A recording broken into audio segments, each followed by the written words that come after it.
Swastiastu. Selamat sore dan salam sejahtera bagi kita semua. Yang terhormat kepada Bapak dosen dan teman-teman sekalian, Manajemen A reguler sore. Pada mata kuliah Sistem Informasi Manajemen, kami dari kelompok 8 akan mempresentasikan materi yang berjudul Mengelola Pengetahuan. Pada materi ini terdiri dari 4 bagian, yang mana akan kami jabarkan satu persatu dengan lengkap. Sebelum lanjut, izinkan saya memperkenalkan anggota kelompok 8, yaitu yang pertama ada Kadek Bude Mariani dengan NIM 049. Selanjutnya yang kedua ada Komang Yudita Purnamasari dengan NIM 034. Dan yang terakhir saya sendiri, Kadek Sri Bakti dengan NIM 163. Baik, untuk mempersingkat waktu, saya mulai dari bagian yang pertama, yaitu manajemen pengetahuan. Manajemen pengetahuan telah menjadi aspek penting di banyak perusahaan di mana para manajernya menyadari bahwa keberhasilan perusahaan mereka bergantung pada kemampuan perusahaan untuk menciptakan dan mengelola pengetahuan. Pengetahuan merupakan aset produktif dan strategis yang sentral dalam perekonomian informasi di zaman ini dan merupakan sumber keunggulan kompetitif yang potensial. Dengan pengetahuan, perusahaan akan lebih efektif dan efisien dalam memanfaatkan sumber dayanya yang terbatas. Tanpa pengetahuan, perusahaan akan kurang efektif dan efisien dan terancam gagal. Karena itu, perusahaan perlu program manajemen pengetahuan. Meskipun konsep manajemen pengetahuan asli akhir-akhir ini, minat di dalamnya yang telah berkembang dengan pesat dengan perkembangan teknologi informasi. Oleh karena itu, sebuah sistem manajemen pengetahuan perlu disiapkan dengan hati-hati. Sistem informasi manajemen terstruktur di mana informasi yang dicatat, disimpan, dan dibuat tersedia bagi mereka yang membutuhkannya. Inti dari manajemen pengetahuan selanjutnya perlu didesain pengembangan pengetahuan. Untuk merancang perangkat lunak komputer untuk mengendalikan database pengetahuan dan pilihan pembelajaran yang akan memandu pengguna dalam menemukan pada suatu waktu informasi yang akan melayani pengembangan pribadi dan kebutuhan kerja mereka. Suatu perusahaan digital adalah suatu perusahaan yang hampir seluruh hubungan bisnis penting dari organisasi dengan pelanggan, para pemasok, dan karyawannya dimungkinkan dan dijembatani secara digital. Proses bisnis merupakan cara yang unik di mana pekerjaan terorganisasi, terkoordinasi, dan terfokus untuk menghasilkan suatu produk atau layanan yang bernilai.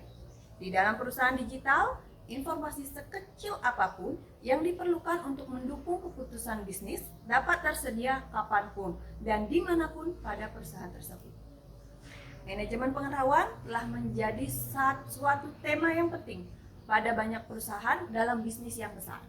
Sebagaimana para manajer menyadari bahwa banyak dari nilai perusahaan mereka yang bergantung pada kemampuan perusahaan untuk menciptakan dan mengelola pengetahuan. Dimensi pengetahuan dibagi atas beberapa bagian, yaitu pengetahuan merupakan aset perubahan. Yang kedua, pengetahuan merupakan aset tidak berwujud. Yang ketiga, perubahan data menjadi informasi dan pengetahuan yang bermanfaat memerlukan sumber daya organisasional. Dan yang keempat, pengetahuan tidak mengikuti hukum tingkat pengembalian yang semakin menurun sebagaimana aset fisik. Tetapi sebagai gantinya, efek jaringan pengetahuan yang mana nilainya akan semakin meningkat, kita semakin banyak orang yang membagikannya. Pengetahuan memiliki bentuk yang berbeda. Yang pertama, pengetahuan dapat bersifat tersirat atau eksplisit. Yang kedua, pengetahuan kecakapan, kesenian, dan keterampilan. Yang ketiga, pengetahuan meliputi cara mengikuti suatu prosedur. Yang keempat, pengetahuan meliputi alasan mengapa, bukan sekedar kapan sesuatu terjadi. Pengetahuan memiliki suatu lokasi. Yang pertama, pengetahuan merupakan suatu kejadian yang bersifat kognitif, yang melibatkan model mental dan pemetaan pikiran individu. Yang kedua, pengetahuan memiliki basis sosial dan individual. Yang ketiga, pengetahuan melekat, sulit untuk memindahkannya, yang terletak atau terperangkap dalam budaya dari suatu perusahaan, dan kontekstual, hanya bekerja dalam situasi-situasi tertentu. Pengetahuan dapat berubah atau bersifat situasional. Yang pertama, pengetahuan bersifat kondisional atau bersyarat. Yang kedua, pengetahuan terkait dengan konteks. Dan yang ketiga, rantai nilai manajemen pengetahuan. Sekian dari saya, selanjutnya materi akan dijelaskan oleh teman saya, yaitu Kadep Bude Mariani. Baik, terima kasih atas waktunya. Saya, Kadep Bude Mariani, akan melanjutkan presentasi yang sudah dilakukan oleh teman saya sebelumnya. Manajemen pengetahuan akan meningkatkan kemampuan dari organisasi untuk belajar dari lingkungannya dan untuk memadukan pengetahuan ke dalam proses bisnisnya. Yang pertama yaitu penguasaan pengetahuan, yang kedua penyimpanan pengetahuan, yang ketiga penyebarluasan pengetahuan, yang keempat penerapan pengetahuan. Tipe sistem manajemen pengetahuan. Ada 3 tipe dari sistem manajemen pengetahuan yang sangat penting, yaitu yang pertama, sistem manajemen pengetahuan keseluruhan perusahaan. Yang kedua, sistem kerja pengetahuan. Yang ketiga, teknik kecerdasan. Sistem manajemen pengetahuan keseluruhan perusahaan. Para manajer dan perusahaan harus menghadapi berbagai bentuk pengetahuan. Dalam sistem manajemen pengetahuan, perusahaan terdiri dari 3 kategori utama yang digunakan dalam pengelola berbagai pengetahuan tersebut. Kadangkala, manajer memerlukan informasi berbentuk dokumen yang tidak benar-benar terstruktur, seperti email, voicemail, rekaman percakapan di chat, video, gambar digital, brosur, dan buletin. Jaringan pengetahuan memiliki fungsi sebagai penghubung antara pasokan dan permintaan pengetahuan. Sistem jaringan pengetahuan memberikan direktori online mengenai para pakar bidang-bidang tertentu di perusahaan menggunakan teknologi komunikasi untuk memudahkan karyawan dalam mencari pakar yang tepat. Adapun sistem manajemen pengetahuan keseluruhan perusahaan akan berurusan dengan 3 jenis pengetahuan, yaitu yang pertama, sistem manajemen konten perusahaan. Para pebisnis saat ini perlu untuk mengatur dan mengelola aset pengetahuan terstruktur maupun semi terstruktur. Satu yaitu sistem pengetahuan terstruktur dan yang kedua sistem pengetahuan semi terstruktur. Yang kedua yaitu sistem jaringan pengetahuan. Sistem ini menyediakan suatu direktori online mengenai keberadaan pakar dalam bidang pengetahuan dan menggunakan teknologi komunikasi untuk memudahkan karyawan menemukan pakar yang tepat. Beberapa knowledge network system lebih jauh lagi menyusun solusi yang dikembangkan oleh pakar-pakar secara sistematis, kemudian menyimpan solusi tersebut. Yang ketiga yaitu kolaborasi dan alat bantu sosial serta sistem manajemen pembelajaran. Sistem manajemen pembelajaran adalah aplikasi perangkat lunak yang menyediakan alat bantu untuk manajemen, pengiriman, pelacakan, dan penilaian berbagai jenis pembelajaran dan pelatihan karyawan. Sistem kerja pengetahuan. Yang pertama ada pekerja pengetahuan dan kerja pengetahuan. Pekerja pengetahuan adalah orang-orang yang merancang produk atau jasa dan menciptakan pengetahuan untuk organisasi. Pekerja pengetahuan melakukan 3 peran kunci yang sangat penting, yaitu jaga aliran pengetahuan dalam perusahaan seiring dengan perkembangan perusahaan dalam teknologi, sains, pemikiran sosial, dan seni. Bertugas melayani sebagai konsultasi internal mengenai pengetahuan khusus mereka, berbagai perusahaan yang terjadi dan kesempatan yang muncul. Bertindak sebagai agen perubahan, mengevaluasi, merintis, dan mendukung proyek-proyek perubahan. Persyaratan sistem kerja pengetahuan. Pekerja pengetahuan memerlukan sistem kerja pengetahuan yang sangat spesifik dengan grafis, alat bantu analisis, dan kemampuan komunitas dan manajemen dokumen yang canggih. Sistem ini juga harus memberikan kemudahan dan kecepatan mengakses basis data eksternal.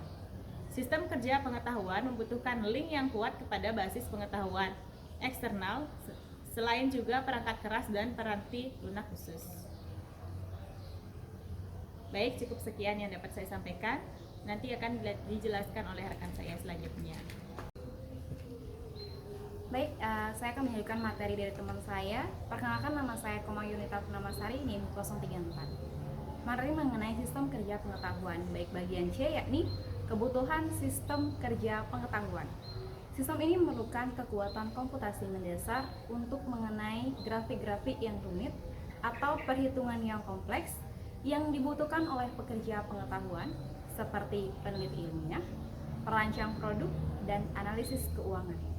Karena pekerja pengetahuan sangat fokus pada pengetahuan di dunia eksternal, sistem ini juga harus memberikan kemudahan dan kecepatan mengakses database eksternal. Yang D, teknik kecerdasan. Kecerdasan buatan dan teknologi basis data memberikan sejumlah teknik cerdas yang dapat digunakan oleh berbagai organisasi untuk menangkap pengetahuan perorangan dan pengetahuan kolektif, serta mengembangkan pengetahuan tersebut. Bagian A, untuk memperoleh pengetahuan dalam sistem ahli, di mana sistem ahli merupakan teknik cerdas untuk menangkap pengetahuan yang tersembunyi dalam keahlian manusia yang sangat spesifik dan terbatas cakupannya.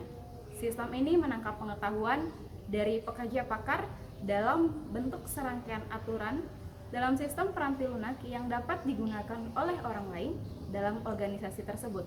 Bagaimana sistem ahli ini bekerja? Pada umumnya, ada dua strategi yang digunakan dalam sistem ahli, yaitu penalaran maju dan penalaran mundur. Pertama, penalaran maju itu mesin inferensi mulai dari informasi yang dimasukkan oleh pengguna dan mencari informasi dalam basis pengetahuan untuk akhirnya mencapai suatu keputusan. Yang kedua, penalaran mundur, yakni strategi untuk mencari dalam basis pengetahuan dimulai dengan hipotesis dan berlanjut dengan menanyakan pengguna pertanyaan tentang fakta-fakta sebuah pertanyaan. Bagian yang B, kecerdasan organisasional atau penalaran berbasis kasus. Dalam penalaran berbasis kasus ini, deskripsi dari pengalaman masa lalu seorang spesialis yang direpresentasikan. Sistem ini mencari dalam basis data kasus yang memiliki karakteristik masalah yang serupa dengan kasus baru, menemukan kasus yang paling tepat, dan menerapkan solusi kasus lama pada kasus baru. Solusi yang sukses diberi tanda untuk digunakan kembali pada kasus baru, dan kedua disimpan bersama dengan kasus-kasus lainnya dalam basis pengetahuan. Terdapat beberapa teknik kecerdasan, diantaranya itu yang pertama, sistem logika fusi. Logika fusi merupakan teknologi berbasis aturan yang dapat merepresentasikan ketidakpresisian seperti yang telah disebutkan dengan menciptakan aturan yang menggunakan nilai subjektif atau nilai yang mendekati. Yang kedua, pembelajaran mesin. Pembelajaran mesin merupakan suatu kajian mengenai bagaimana program komputer dapat meningkatkan kinerja mereka tanpa pemprogram secara eksplisit. Yang ketiga, jaringan neural atau neural network. Jaringan neural ini digunakan untuk memecahkan permasalahan yang rumit, sangat sulit untuk dipahami di mana sejumlah data yang telah dikumpulkan. Jaringan neural ini menemukan pola-pola dan hubungan dalam sejumlah data yang sangat besar. Yang keempat, algoritma genetika. Yang kelima, agen intelijen.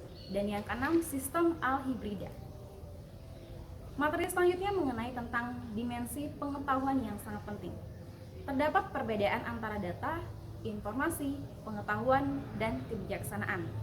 Data itu sebagai aliran kejadian atau transaksi yang dicatat oleh sistem suatu organisasi dan bermanfaat hanya dalam transaksi itu sendiri dan tidak untuk yang lainnya.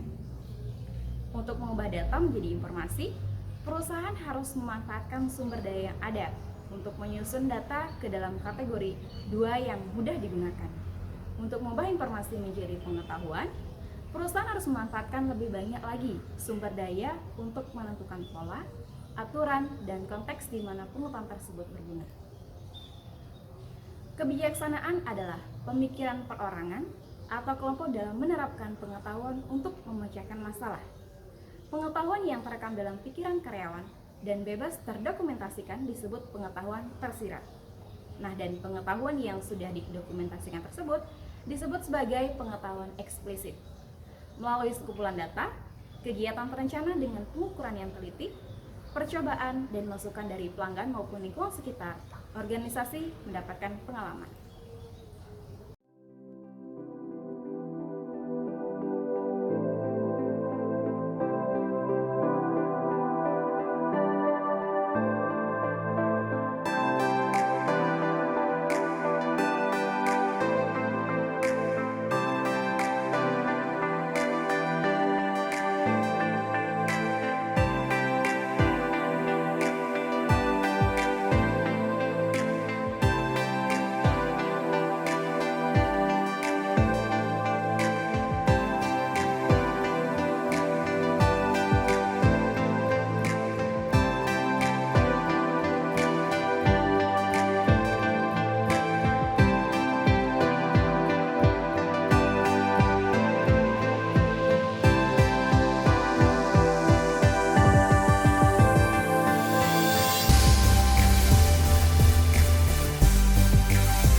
Nah, dari beberapa materi pemaparan teman-teman saya, dapat saya simpulkan bahwa manajemen pengetahuan telah menjadi aspek penting di banyak perusahaan, di mana para manajernya menyadari bahwa keberhasilan perusahaan mereka bergantung pada kemampuan perusahaan untuk menciptakan dan mengelola pengetahuan.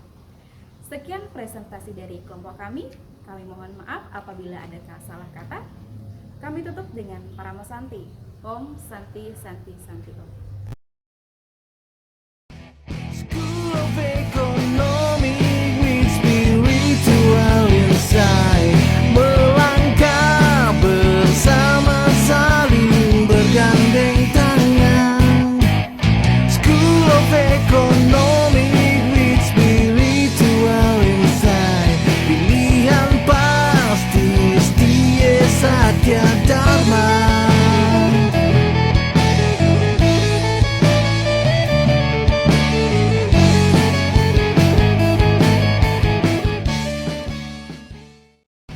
School of Economic with spiritual insight.